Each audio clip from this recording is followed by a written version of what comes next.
안녕하십니까? 이번 시간은 퍼실리테이션의 프로세스 5단계를 구성하기 위해서 프로세스 설계를 하는 것이 왜 중요한지 알아보도록 하겠습니다. 먼저 이번 시간의 학습 목표 2가지는 프로세스 퍼실리테이션에 대해서 이해하고 워크숍 프로세스 사전 설계의 중요성을 이해하는 것입니다. 퍼실리테이션 되는 항목에 따라서 크게 2가지 유형으로 구분할 수 있습니다.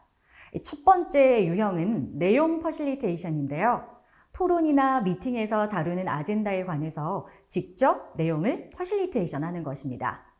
즉, 퍼실리테이터 자신이 의견을 제시해서 토론의 결과에 영향을 미치고자 한다면 퍼실리테이터가 내용을 퍼실리테이션 하는 것입니다.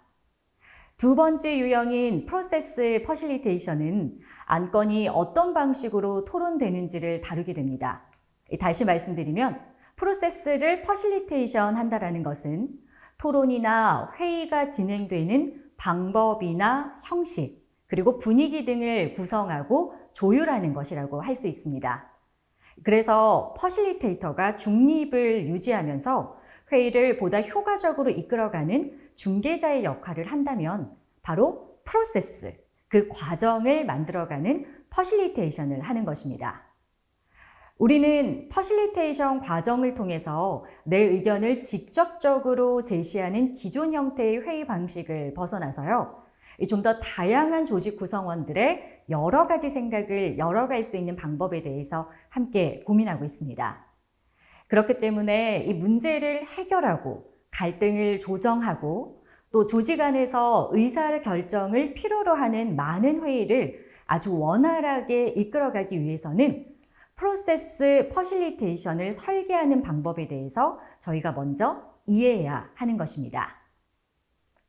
퍼실리테이션은 참여자들 간의 상호작용과 협력적인 사고를 통해서 함께 결과를 만들어가는 과정인데요.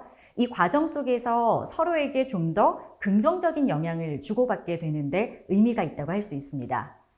특히 여러 가지 가족 문제 중에서 만약 사춘기를 겪는 자녀와 갱년기를 겪고 있는 부모 간의 갈등만큼 무서운 것이 없다라는 농담이 있더라고요. 자, 그럼 여러분, 지금부터 저희 한번 상상해 보겠습니다. 이런 가족의 문제를 여러분께서 퍼실리테이션으로 함께 해결해 본다면 어떻게 하실까요? 자, 이제 여러분이 이런 가족의 화합을 위해 여행을 한번 계획해 보겠습니다. 우리가 여행을 간다라고 계획하면 무엇부터 하실까요? 아마 같이 가자라고 가족들을 설득부터 할까요?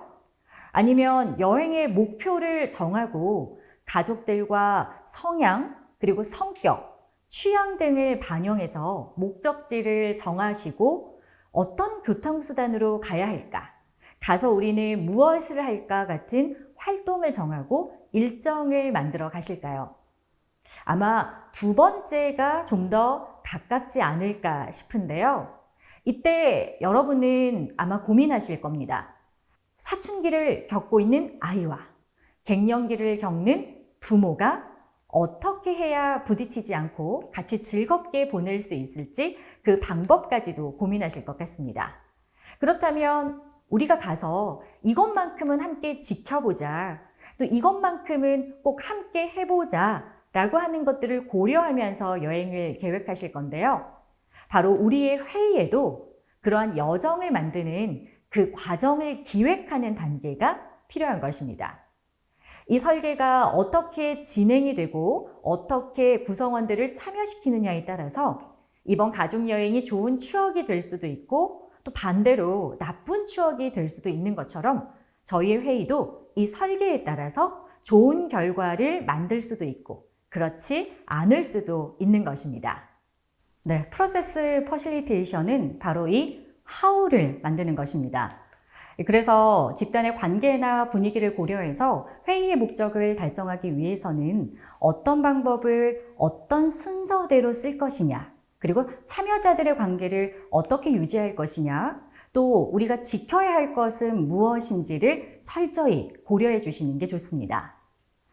퍼실리테이션은 일을 쉽게 한다, 혹은 행동과 과정 등을 촉진한다라는 뜻으로 해석됩니다.